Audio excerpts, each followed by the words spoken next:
Hello everybody, this is Ori and the Will of the Wisps, and we're going to be doing any percent no out of bounds, which as the name implies, we're just going to be beating the game as quickly as possible, but not using any major glitches, and so it's still going to be pretty broken. I'm Skarfelt, and I'm joined here by Onan, if you want to introduce yourself. Hey everyone, I am still Mike Beekert, better known as Onan around here, and I work in QA at Moon Studios. So this is going to be a pretty cool run. We're going to get, well, I could basically be asking you, a few questions as we go along, and we're going to basically be talking about how this game is super good, and also how we're going to break it, and how, what kind of those things were found, and whatever else. But I'm pretty much ready to go whenever, so I will just give a countdown and then go. This mode we play on easy mode, but that doesn't necessarily mean the run is easier. There'll be quite a few difficult tricks still to come, so I'll count down. 3, 2, 1, go.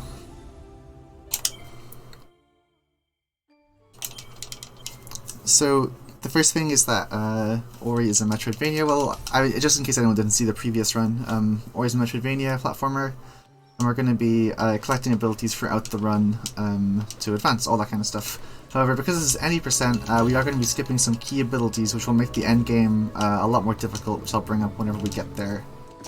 And for now, all we're doing really is collecting some spirit lights that we're going to be using to buy some particularly broken abilities soon enough, but they're not really meant to be broken, but we can break them in the speedrun. And the first thing we're going to find here is a torch. We just watched Blind Forest. There were no weapons in that game, just abilities, whereas this game does have weapons which we can use for combat, which we're going to try and avoid at all costs, but also we can use it for some movement techniques, which you will be seeing in a little bit using the torch hover. Yeah, so I'll take full responsibility for that one. When we added gravity to the weapon attacks, I checked the sword, checked the hammer, all seemed to work fine. I didn't check the torch upswing, and nobody noticed that the torch upswing is one attack that doesn't lower you at all. I was actually literally about to ask about that. That's really interesting. I guess it makes sense. That's like the last thing you think to check, right? Because you only have it for this very start part, like first part of the game. You can't get it back later on or anything like that. Yeah, exactly. It's not really that important that this weapon that you only use for the starting part really feels as crisp as the main weapons in the game, so it just sort of gets swept under the rug, I guess. Yeah, like even though we can do that crazy thing there, in this category we're pretty much done with it. Like that's all it's gonna do. We just picked up some keystones that we're going to use to unlock doors throughout the run, and now we had to put the torch out because we're not meant to have the torch anymore. You meant to put that out a while ago, and if you enter this first escape sequence boss fight with the torch, then the game gets soft locked.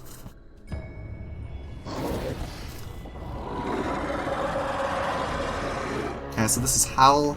This part of the run is pretty much an auto-scroller. I can take this little damage tank here, but that's pretty much all I can do. And for the fight itself, because we're on easy difficulty, he will kind of explode in like 2 seconds. What I kind of love about Howl is that it's immediately recognizable as one of those escape sequences from the first game. And then just give you a torch so you can fight back. Just so different. I thought that was a really cool thing, like, because I came into this game as a huge fan of the first one, so everything that was different was like immediately apparent. So the fact that, halfway through an escape sequence, Ori starts throwing hands was really exciting to me. And speaking of which... It's kind of a shame. Go on. It's kind of a shame that we didn't end up bringing the Howl back as an actual boss you fight later, but it does make a bit of an appearance. Yeah, he does. Scary fashion. Yeah. I seem to remember that in the art book, there's originally going to be a cutscene of him being petrified by Shriek, but that was cut for some reason. Yeah, the things in Petrified Forest did a whole lot of shuffling around until we just settled on what we shipped with. Yeah, that's fair. Also, you will notice I've done 2 quit to menus so far. So some cutscenes is just longer, they just quit to menu rather than watching the whole thing. that's one of them. That cutscene's about 40 seconds long, of the Moki introducing themselves to us. Unfortunately, we'll only see the Moki once throughout the run, which is a shame because they're very cute, but, you know, time matters, so... Also, in a normal leaderboard run, there'd be a lot more quick-time menus, but for the sake of a marathon, where that's not really exciting to watch, and because real-time matters more, I'm not going to be doing those quick-time menus.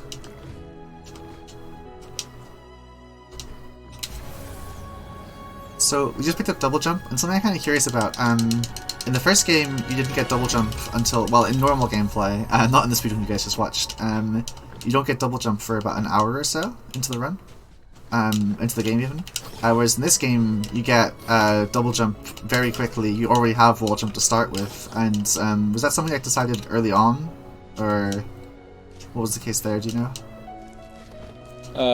I'm not sure, but I think we just had the general idea that because it's a sequel, it shouldn't take you so long to get back your main ability skills.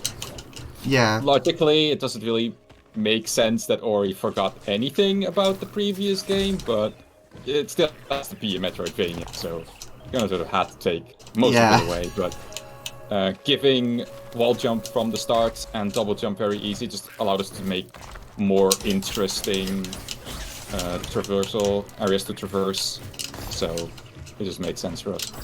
Oops. What I just did there was door skip. Oops. And what I'm trying to do is the second part of door skip, but it's not cooperating right now. Oh my god. I'll just do this way, whatever. Or not. There we go. So that door skip is a pretty funny story. I jumped off that little lip down below, above the door, a lot of times in testing, and I could never get it to work. So, thought, this is probably fine. And then, of course, speedrunners find a way to make it happen. Yeah. That's the thing, I remember someone saying that on their first playthrough they tried for ages to try and make it work, and it's like, I can't relate to that. The first playthrough trying to break the game immediately. That's just something runners can get into. You just see something that might be possible and you'll put hours into making it possible.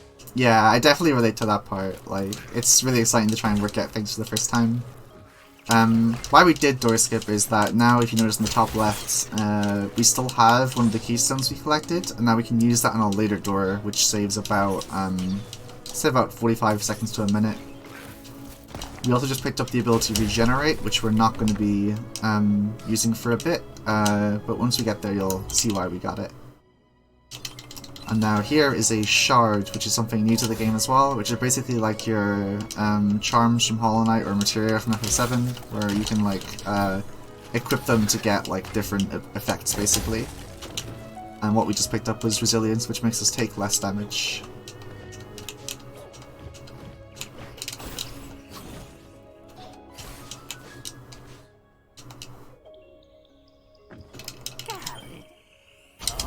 So it's just about time for us to start doing some sentry jumping. Yeah. Sentry jumping is something which was not caught in development and is pretty insane, but it's also the kind of thing where you press sword and up slash on the exact same frame. Sorry, up slash and sentry in the exact same frame, and you rocket into the air. So it's the kind of thing pretty much no one's going to do in a casual playthrough, but for us it means we can skip sections like this, which is quite nice. Yeah, it's sort of a side effect of trying to make sure that every move cancels into each other nicely, that momentum is preserved nicely, that you don't just stall out, and sometimes some things stack unintentionally. Yeah, it's... one of the things with this game in general is there's a lot of speedrun tech which, like, it almost feels like it's intended, but it's just because all the animations cancel into each other really nicely because they want you to be able to, you know, do all of the moves without having to worry about, oh, I'm in the cooldown of this move, or whatever else. We just picked up the bow, which we're going to be using for some light puzzle elements, and for... that's pretty much it, honestly, in this version of the run. And we also just got our first energy shard. Energy was in the previous game, but it fulfills a very different role in this one. Rather than like being your save or anything like that, it's just basically your mana for abilities.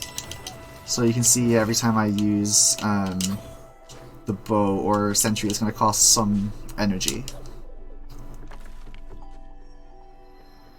were the values for those, like, I guess this applies to shards as well, did those go through a lot of rebalancing during development, or was it just more like a, well, we feel pretty good about these numbers from the start? I think we had some long discussions about the bow even costing energy to begin with, because on one hand it makes sense, and on the other hand you need it for puzzles, so running out sucks. Mm-hmm. So yeah, there was a lot of iteration to get the balance working and all of that right. Yeah. I just realized, like, every time I go to ask a question I then remember, there's more stuff to explain. Fast run. We're not about to swim through that dirty water, obviously. On the way back up, we can talk a bit more about it, because that's something that actually had to get changed because of casuals messing it up, right? Sort of. You could swim through that water down to the bottom from the start, and fairly late in development, we upped the damage to very lethal to stop that from happening, or just to stop people from trying to take a dip in the water. Mm-hmm. And then some people still thought they might need to swim in the water to reach a switch on the other side. So sort of had to put a kill plane in the way to make sure people didn't get themselves soft locked on the wrong side of deadly water. Yeah. So this is the dash ability, which again returns from Ori 1, but it's quite different in this game. For one, we have the ability to air dash immediately. But also we're not going to be able to like preserve momentum, whatever, but we can interrupt it with slashes and the like, which is quite cool. Also, you would have seen already, but slashing gives you your jump back, meaning you can do cool things like this, which is quite nice. Yeah, that's one thing that was entirely intended, because it just feels cool. Yeah, for sure. Like, every single... I'm going to just actually take a quick death here, intentionally. It took me forever, but... Yeah, in general, just stuff in platformers giving you your jump back is like really satisfying. So I'm really glad that they, you know, that there's so much of it in this game. You know, every time you touch a wall, whenever you launch and use your sword, so on and so forth. And what we're doing right now is the developer-intended speedrun stuff, the Spirit Trials. And we're doing this because the reward for beating it is a lot of money. I kind of love that. The reason we gave it a really good reward was to encourage people to do it, and even the speedrunners listened. Yeah, right. That's the thing, like, whenever I found one, well, I know, like, a lot of my friends have said, you know, wait one sec, I need to actually focus for this part. Okay. There's basically a save trigger inside the water I'm trying to reach there, and I'm using the sound cues of when Ori gets hurt to know when to change direction and stuff like that. But yeah, I know a lot of my friends when playing through this game have said, you know, that they get to like a spirit trial and they spend like an hour and a half just there trying to get the best time they can, which I think is really cool. I know I've had times during development where I spent several hours doing the desert trial just to get the best time. Yeah, I was wondering, like, did like people compete for that, or was it just something you were interested in doing yourself? Mostly me and Sigma. Oh right, because Sigma was also in the Ori speedrunning community, right? Yep. Okay, what we're doing here is shop anywhere, and basically if you close the shop and then go to the other tab, then the shop window stays open. And now it means we can walk into this cutscene and shop while on the cutscene.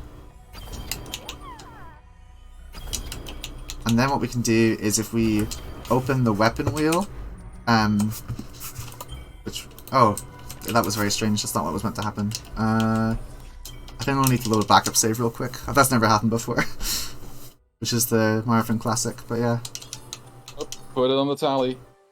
Okay, let's go to this one and hope it's fine. So, yeah, if you've seen the Blind Forest run, menu storage, menu glitches were a pretty big part of that. So we sort of made sure that the menus in Will of the Wisps are a bit better structured, and then they still find a way to break it. Yeah. So anyway, okay, I bought all the shards I need, and then what I was going to do is I then open the weapon wheel, and for some reason that means I can buy as much stuff as I want in this window. And then you can't move properly well in that window, so I have to then open the shard menu to get rid of it. We're also skipping a boss fight here by just simply jumping up and over it. That's Hornbug. We're not going to go fight him at all. I remember when Chris saw this the skip for the Hornbug boss. He was lamenting that he could have just put an invisible wall behind it and made the trigger bigger. Alright, so what I did there was I shot the bow down. Nice. I shot the bow downwards while picking up the bash ability, which meant I was able to move freely during the cutscene. And then I can use the sound cues of the bash to know how to move blindly through that section, basically. Now we're coming up to Quillock, who we're going to see very briefly. He's a good friend. Hello, Quillock. Goodbye, Quillock. And then we're going to just walk into this cutscene. And now coming up is the one of the two major sequence breaks of any percent Silent Swim. So as the Moki you're telling us now, the water is sad water, and we cannot swim through it. But we're going to ignore that and swim through it anyway, which is why we're on easy mode. So you can swim basically to this pocket of air right here, and then there's a tiny bit of ground you can stand on. And by equipping Overcharge, which halves our energy costs, we can regenerate to heal up a bit. And then swim down here, and there's a like a little wall here to bash a projectile into. Swim back up to this wall here. Put Overcharge back on because we need to conserve energy. This guy will hit us, don't worry about it. Okay, now we're healed back up to full. I'm going to go back to Resilience to take less damage. And swim through this. I'm going to hold my bashes for as long as possible, because that gives us more iframes. And then if I did everything correctly, I should be able to just about make it through this water. I'll play it safe and go for the long bash from this guy too. Oh my god, that was so close. Okay, I made it. Phew. But that's another one of those things that it's probably possible for someone to pull off, but clue not intended. So that's the reason the water is super dark down there, so that, you know, casual players have no idea what they're doing, and it's pretty clear that this is not a route you're supposed to take. Yeah. If you're really dedicated, you can do it. Yeah, something that's quite cool about this is a speed game. There seems to be quite a few things where it's like, we know this is possible, but it's not really a big deal if someone actually chooses to do it, so, you know, knock yourself out kind of thing. You know, as long as it's not, like, massively breaking the game in your first playthrough, it's super easy to do. Speaking of which, this is not easy to do, highlight. We're going to be doing Q skip, where you can hear... Oops, there's an owl crying. We're trying to skip it. It's worth mentioning, I do a really jank, bad version of this setup compared to every other runner. So this might take me a while. Normally doesn't take this long though. Okay, I had to do a quick menu, sorry about that. My excuse is that in a moment of sheer panic when it happened, my controller broke literally yesterday, so I'm breaking a new controller. That's my excuse. It checks out. I've been really impressed with the ways that people have found to go really fast, like the wave jump using regenerate while dashing into a wall, or these sentry slash jumps. Yeah, so the way that works is you do a slash, then drop a sentry, and then do a dash at the same time on a slope, and for some reason that just gives you like the most unbelievable amounts of momentum. I didn't even explain wave dashing. I will in a sec, 'cause I'm about to do one now. Oh. I mean, sure, why not? I have to take a death now, but that's okay. Wave dashing, as Owen just said, basically we're going to dash into a wall and then use our heel in the opposite direction, and we just go flying, like that. It's one of those things, again, it's, you know, trying to make everything tie together nicely. Makes it so some momentum stuff gets stored in ways that aren't intended. I think that one is more a case of animations doing some things they were not supposed to. Yeah, that's true. And this section we're meant to be on the owl, by the way, so doing all this as Ori is not intended, which is why some of the movement might look a bit jank. I'm going to go for a kind of difficult trick here, but it looks very cool if it works. There we go, nice. That went over another cutscene trigger, which saves a lot of time. And here we're coming into the other huge sequence break, which is something that you found, right? Or some kind of variation Sort of of. it? Yeah, the method that I found took a little bit more setup, but basic idea that it just interrupt the whole cat and mouse sequence with the petrified owl over here, that you can then just get past the kill plane that would usually prevent you from progressing to places you're not supposed to be at. Yeah. So that's something that I found fairly late in development, at a point where you don't really want to stress people out with super fringe bugs that might take a whole long time to fix and nobody's ever going to run into them anyway, so just leave it in. Probably fine. Yeah, and we're very lucky about that because it means that normally, as the name of the game implies, we have to go collect all the wisps in the game, which means going to like a ton of different other areas in the game. And doing like, you know, a ton of dungeons and bosses and all the rest of it, but because of this we don't have to do any of that. Because the only thing stopping us is that kill plane, which only despawns once you get all the wisps, but for us it's not going to despawn at all, so... We just picked up Burrow, which is literally the only reason we came here. To get access to there, you only need to use Burrow twice in the entire run, but as this is no out of bounds, there's no way to get past those chokeholds without Burrow, so we do need to get it, unfortunately. But, I mean, Burrows are really fun abilities, I don't mind too much. It is really great. Recently there was this YouTube video by the Game Maker's Toolbox interviewing Chris, one of our level designers, about the Burrow ability and the desert area, so if you're interested in that, you should give that a look. Oops. Yeah, that video is really great, and it talks about, you know, some of the changes they had in development with that ability. Oops. Okay, so I'm equipping I didn't really extend my shards too much, but we're gonna have pretty much this loadout for most of the run now, where I'm gonna have this shard which gives me more health, and one shard that means we take less damage, because this last dungeon, it doesn't really matter how much damage I do, I just want to survive, basically.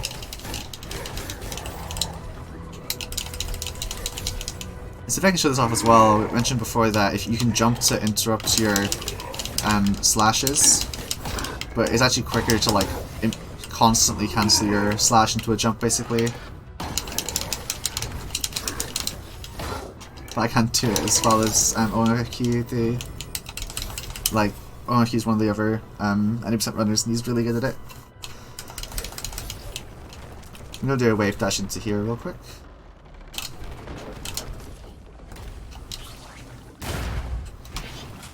And now we're going to be picking up the most broken ability, which is Launch.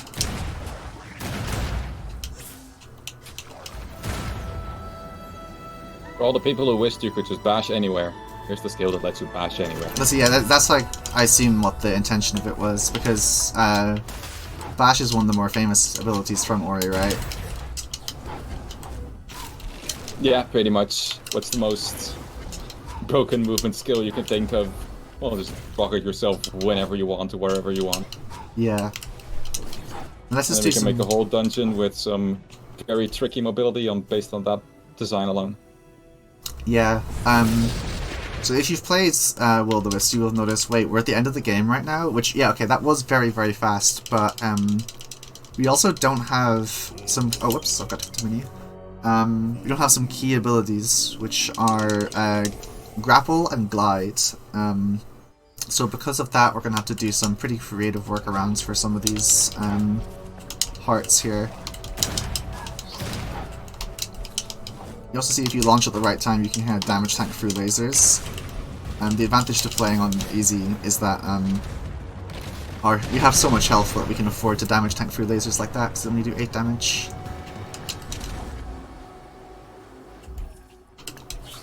Some of the movement you do in here is really impressive.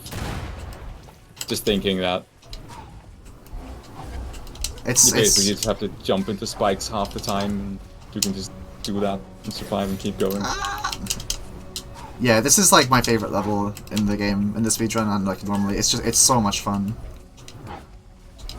Because I mean, Ori's movement is so much fun anyway, and you know, one of the best things about it is how aerial it is and freeform it is in the air, and these ones pretty much say, okay, don't touch the ground for like a super long time.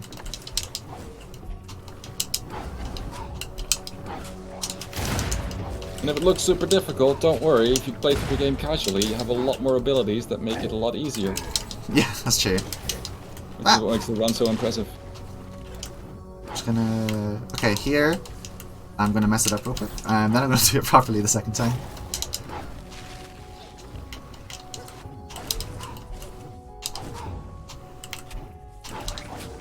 That's one of those skips that are fairly obvious in a way. You can see that the thing could probably do it that way, but actually pulling it off is difficult enough that, you know, if you manage, good on you. Here you go. Have a freebie. Yeah. You're meant to do a puzzle of redirecting like a projectile around like a few portals and stuff, but we just don't do that. Oops. That's the only reason we need to get burrows for that exact point right there.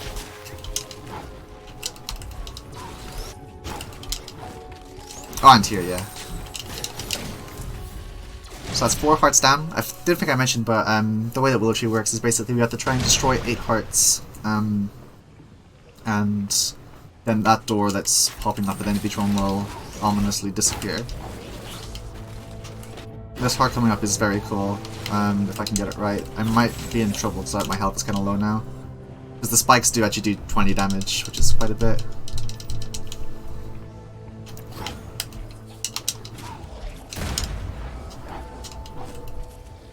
Yeah, okay, I messed it up. Basically, there's a laser here, you can just walk underneath the collision of it. Like, I didn't get it. Oops, I think I might die here. It's okay.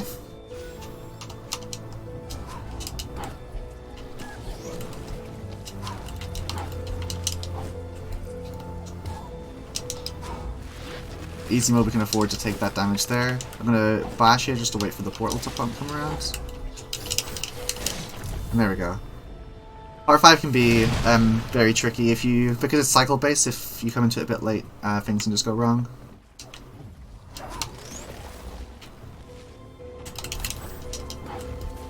And here we're coming up to Willowstone, and I'm going to be equipping a charm called Wing Clip, which does bonus damage to flying enemies, but doesn't count for the final boss, right?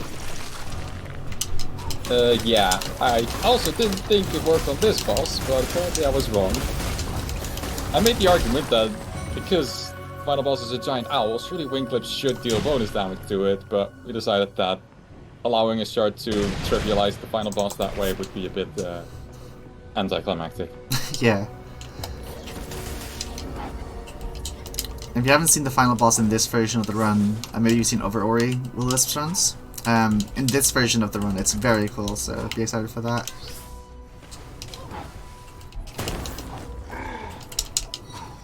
You can also go through the middle of these lasers, never mind, I can just get bonked as well.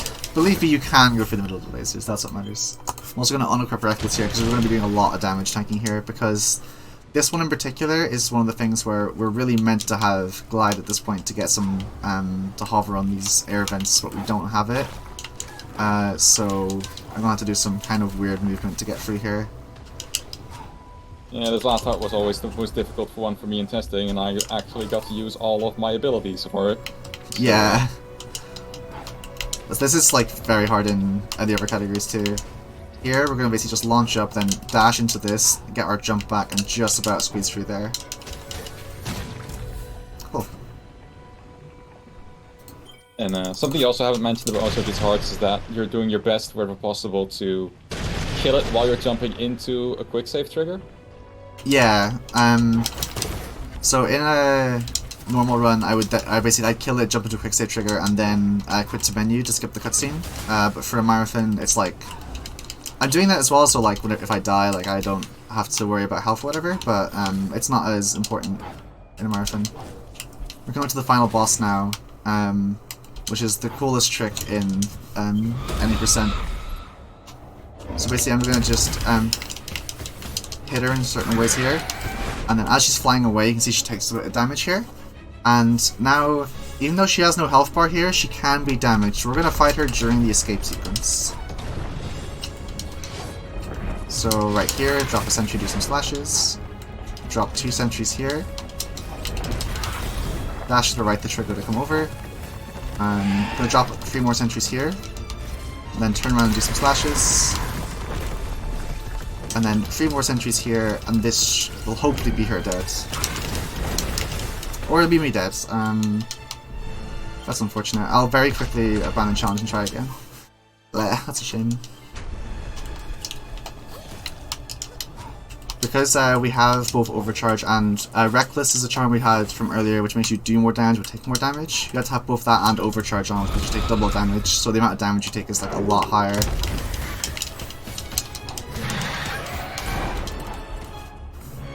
I had to abandon challenge rather than just restarting the phase, because you can do damage to her before she flies off there, which is important.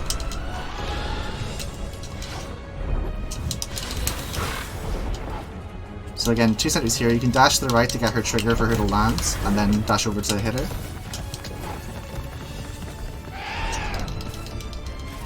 And even when she's flying at the camera here, you can just about hit her on her way past.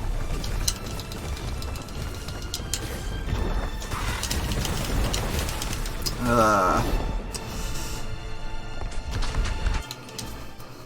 missed my jump cancel there.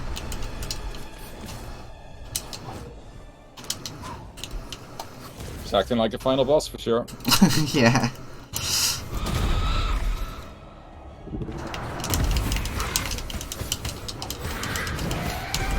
Yeah, in the casual playthrough, I think this is like... It's one of my favorite bosses in any video game for sure. But the fight is really, really damn cool. And I also really like... I love surprising people with the third phase where the ground falls down and having to just use bashes and launches to keep yourself up. It always catches people off guard.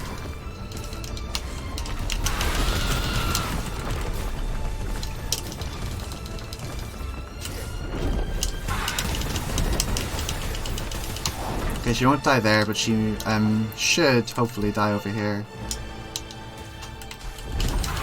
Okay. First time, every time, baby. And yeah, so that looks weird that she just dies in the middle of that, but yeah, that's the final boss, even though she had no health bar. The first time we saw that in a previous run, it blew our minds.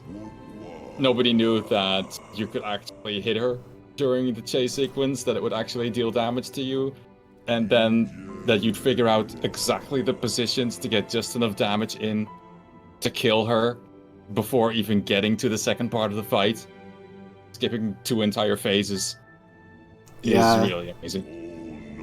Yeah, no, it's one of my favorite tricks. And one of the things that's, I should mention, that's the reason I had to restart when I messed it up, is if you don't do quite enough damage to kill her in the chase sequence, then she'll enter the next phase, and she'll be invincible until she finishes her, like, rah, I'm angry, entering final phase thing, which takes about 30 seconds. And then she's invincible while she does some straight, which takes about 15 seconds, so you end up, if you miss it, you lose like 45 seconds to 50 seconds, so it's not worth trying to continue and do it again.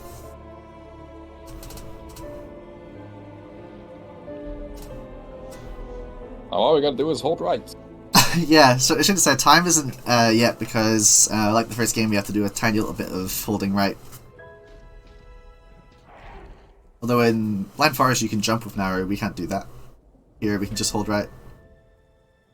Yeah, we just really wanted to get that circular idea of replicating the crawl left in the intro to Blind Forest, and have this be a crawl right with similar structure to it to the end.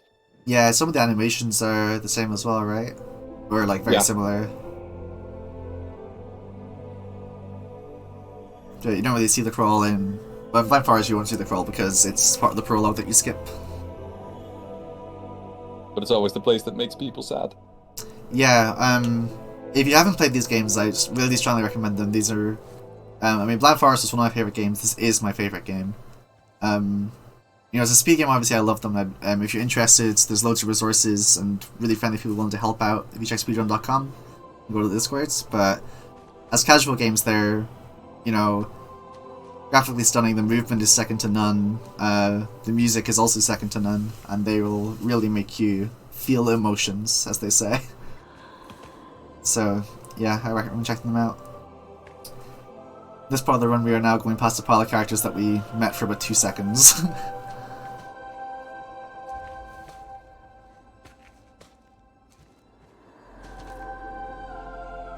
Try to feel sad for the men.